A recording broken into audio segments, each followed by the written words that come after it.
Dahil alam nyo, organisado ang korupsyon sa Pilipinas. Hindi ito ang tawag nga nila ay syndicate o sindikato.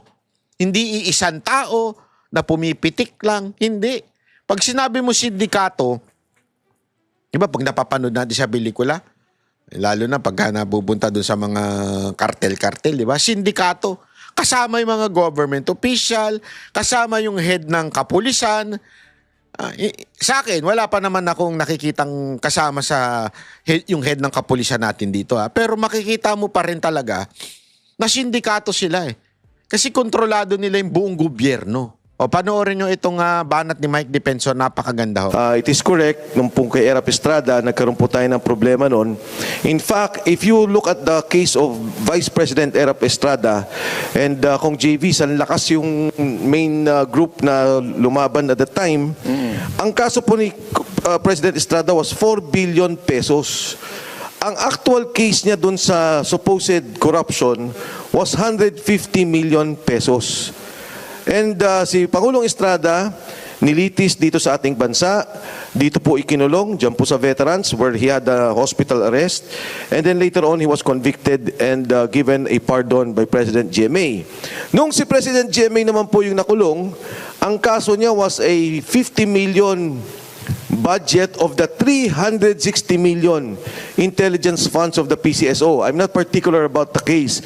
Pero yun po, parang nagkaroon lang ng note si President GMA na something like okay, GMA, and then for that, yung pong sa maliit na aksyon na yon ay nagkaroon po siya ng kaso, dito po siya nilitis, at again, ikinulong po siya dyan sa may veterans. And later on, yung po ay na-dismiss yung mga kaso sa kanya. Dito sa nakikita natin, una yung kay Pangulong Duterte, si Pangulong Duterte ay ikinulong sa labas ng bansa.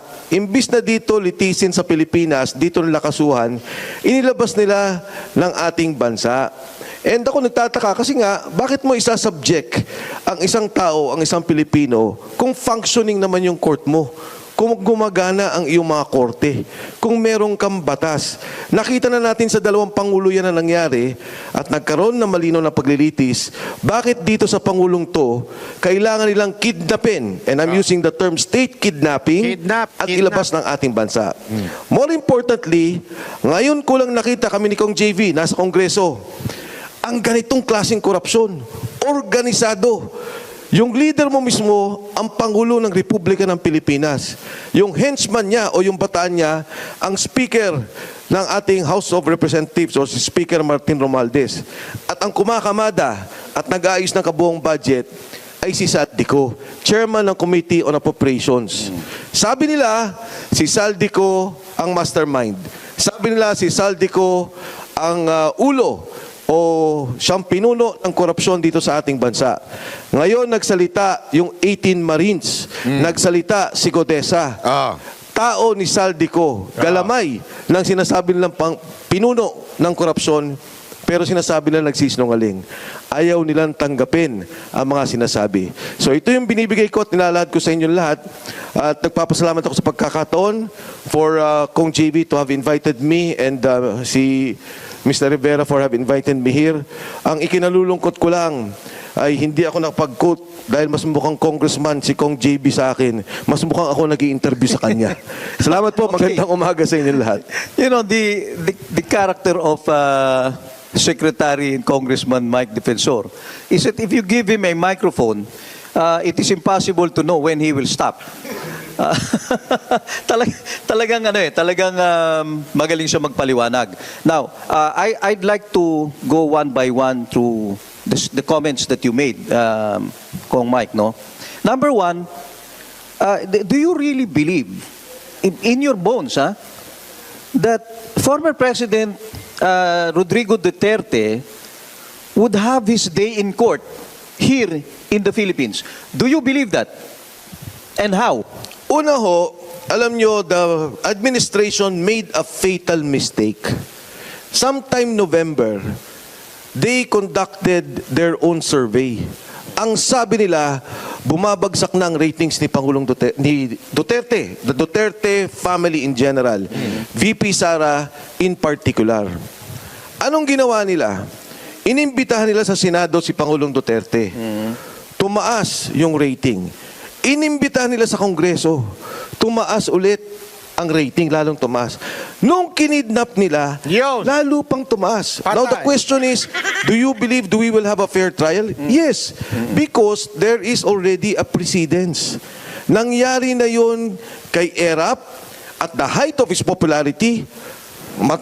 Mabigat ang ratings ni Erap when he was ousted, when EDSA 2 happened. At doon nangyari na po kay GMA. Na si GMA, as you well know, till the end of his term, had control of the government, control of the armed forces, control of the police. Pero again, it's a question of justice. Ang tingin ko, dapat sa ganong sitwasyon, walang politika, walang sinasabing sinong hawak mo, filean nyo ng kaso, ikulong ninyo. Kung nakikita nyo, o talagang ang kaso, ay dapat siyang makulong. The difference, however, Mike, is that nobody charged Duterte in the courts here. Is that Yun correct? na nga Wala namang naghabla sa kanya dito eh. And then the next question is, meron bang judge or justice ng Sandigan Bayan? But he was no longer then an official of the land, so most likely RTC na lang yan. Kamukha ni GMA, di ba? RTC lang yung nag-issue ng warrant against GMA, no bail. Do you think there will ever be a judge in the Philippines who can issue a warrant of arrest for no bail against President Rodrigo Duterte? Medyo nakakatakot siya eh, di ba? Alam nyo, ho, yung sinasabing bakit walang nagkaso dito, ako din nagtataka. Gumastos sila ng bilyon-bilyon o milyon. Ginamit nila yung mga ICC, sinundo pa nila, pinakain nila, nilagay sa Maida, sa raffles. Well, in fact, pwede nilang ibinuo ang kaso dito. And it happened before. Hindi naman hindi nang inaarihan kay Erap o kay Pangulong GMA. Mag-i-issue ba ng korte ng warrant? Sa palagay ko, kung may sapat na batayan, kahit sinong korte, mag-i-issue ng warrant. Partikular, kung kaya nyo kang kidnapin yung presidente, gamitin ang sandatang lakas, gumamit ng eroplano. Alam mo kung bakit? Let me answer you, yung nagtatanong nga. The only reason na sinasabing baka hindi kaya, bla bla bla, baka hindi kayang i-convict. Pero yung maghabla at mag-issue ng warrant of arrest, kayang-kaya kung gugustuhin. Nagawa nga nilang kidnapin eh. Kidnapin. Eh yung pa kaya mag-issue ng warrant of arrest?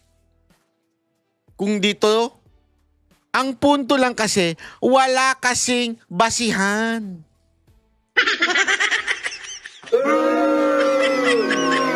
At walang pag-asang manalo. Gago! Yun ang katotohanan, mga kababayan. Hindi makukonvict. Baka nga hindi pa umabot sa probable cause eh. Kasi probable cause ngayon, meron ng tinatawag na probability of conviction. So napakahirap talaga na magkaroon ng ng conviction kung wala namang masasabi nating sapat na ebidensya.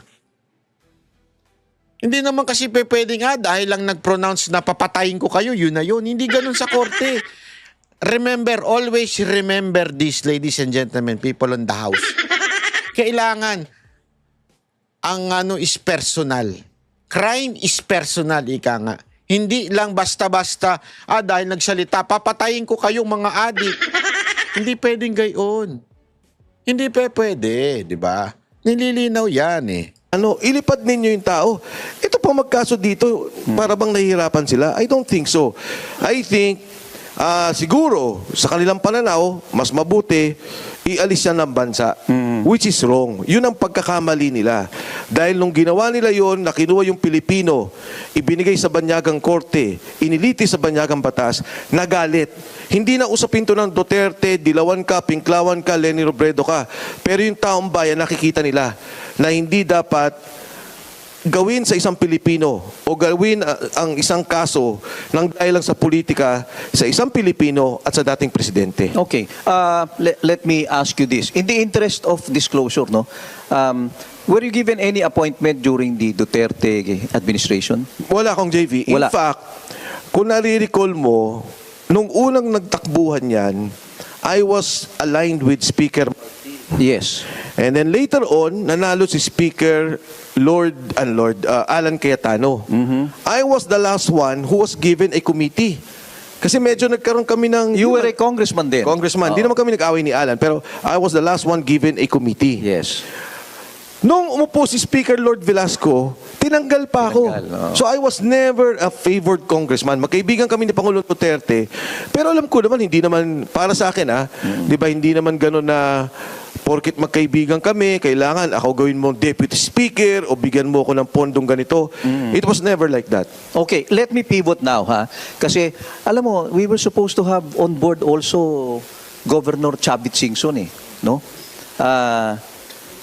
Pero at the last minute, I think he bowed out. But you're here. So I'd like to thank you so much for this chance that you will be here. My next question to you is, you supported the candidacy of President Bongbong Marcos. Yes. Di ba? In 2022. Yes. So did Manong Chavit. Yes. I think that was something that you had in common. Why are you appearing to be against him now? Not just appearing, you are now against him. Di ba? Kasi itong mga actions na ginagawa mo lately could be prejudicial to his administration. Yes. Can you tell us the background, Mike? Well, una kong JV, noong nag-usap kami ni Pangulong Marcos in 2022, ang talagang buong akala ko, at siguro maraming Pilipino, na talagang magkakaroon ng redemption, aayusin yung kanilang pangalan, lilinisin ko ano man yung Yun lang, Mike Defensor, congressman, nabudol ka. Sabi ko sa inyo, maraming nabudol eh. Pero okay lang yan. At least ganun talaga eh. Maraming nabudol eh. nangyari sa kasaysayan kung ano man ang mga sinasabing masama sa kanyang ama. At yun din talaga yung kampanya na huwag nyo namang ikumpara yung anak sa tatay. Parang ganyan din yung linya o naratibo ng kanyang kumpanya.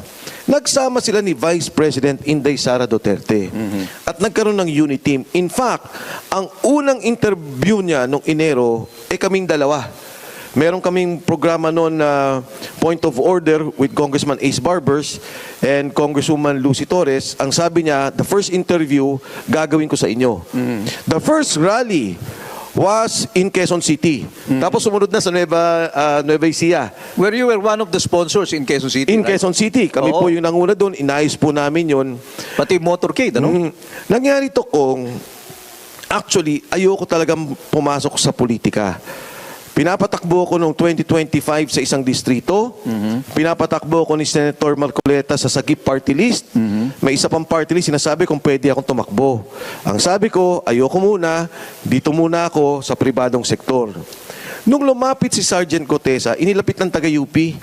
Ang sabi niya sa akin, Sek, sabi niya, tingnan mo nga to kasi gusto niyang bigyan ng guidance si Senator Marcoleta, who was then the chairman of the Blue Ribbon Committee. So nag-usap kami ni Sergeant Gotesa. Nagulat ako. Ang laking gulat ko. Tapos binanggit pa niya yung 46 suitcases na naglalaman ng about 40 to 50 million per suitcase. Isang delivery. Ang sabi ko sa kanya, pagka maganda, mag-usap kayo ni Senator Marcoleta, banggitin mo yan sa kanya. So naset ko yung meeting, nagkita kami ni Senator Marcoleta, sabi ko baka gusto mo itong pakinggan. Nung nagkwenta sa Sergeant Gotesa, sabi ni Senator Marcoleta, baka pwede kang lumabas. Kasi ito na siguro ang huling hearing ng Blue Ribbon Committee at hindi na madidinig yung sasabihin mo. Nung lumabas si Sergeant Gotesa, initially, ang akala ko, pro-protektahan. Dahil meron talaga siya doon na humingi siya ng protective custody, but later on, sabi niya, kaya ko na. Kaya na ng aking mga kasama. Nung una, protected siya. Later on, as I've said, na-detain na siya. At naparitrack na nila yung affidavit. Video pa nila. Kawawa yung tao, I have proof na talagang under duress ginipit si Sergeant Gotesa. Ayoko lang ilabas, baka lalo pa siyang mapahamak. Ngayon, nung lumabas na yon, nagsalita na ako. Ilabas mo na, Congressman Mike Defensor. Sige na. Wala na, nandun na sa ibang bansa eh. Wala nang yun eh. Oh. Nagsalita si Saldico. Dati nung kay Gotesa, ang sabi ni Gotesa, si Speaker Martin lang. Nung lumabas si Saldico, kinuwento ni Saldi, ito yung delivery ko. And alam mo, Kung JV, ngayon nakakapag-usap pa kami ni Saldico. Lately, hindi. Ang dami niyang kinikwento sa akin.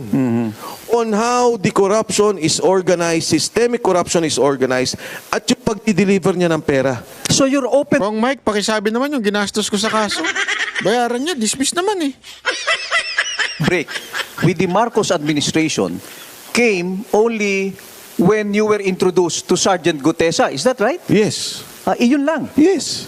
Prior to that, Tahimik you lang were ako. not critical of the Marcos Well, administration. napapansin ko na. Oo. May mga mali Pero na. hindi ka nagsasalita. Hindi ako nagsasalita. Tahimik lang ako. Like many other Filipinos. Tayong lahat. Tahimik lang. Pero nung tinira niya lang si Gutesa, yun na, openly. Pero kung Mike, matanong ko lang, do you know where Sergeant Gutesa is right Ang now? huling pagkakalam ko kung JV, ang sabi sa akin ng mga kasama, safe daw siya sa probinsya, sa isang probinsya. kala ko sa ibang So hindi ko na bansa. inalam. Ang sabi nila, okay naman siya. Kasi yun lang naman ang akin eh. Alam mo, syempre, Nasa Ilocos Norte ba? konsensya ko rin. Kaya nga yung 18 Marine, sabi ko, hindi ako papayag na magawa ninyo yung ginawa ninyo kay Gutesa. You have no intention to assist Sergeant Gutesa to come back to the Blue Ribbon Committee to testify. Ang hirap kong JV na i-trigger yon kasi hindi ko alam kung sino nakapaligid sa kanya. Okay. Baka mamaya, kunyari lang, mag-file tayo sa korte Oo. ng writ of amparo or writ of habeas corpus. Maganda makuha uli si Gutesa, no? Maganda yun. Baka pwedeng kunin ng ex-marine, yung 18. Na 16 na ex-marine at 2 army.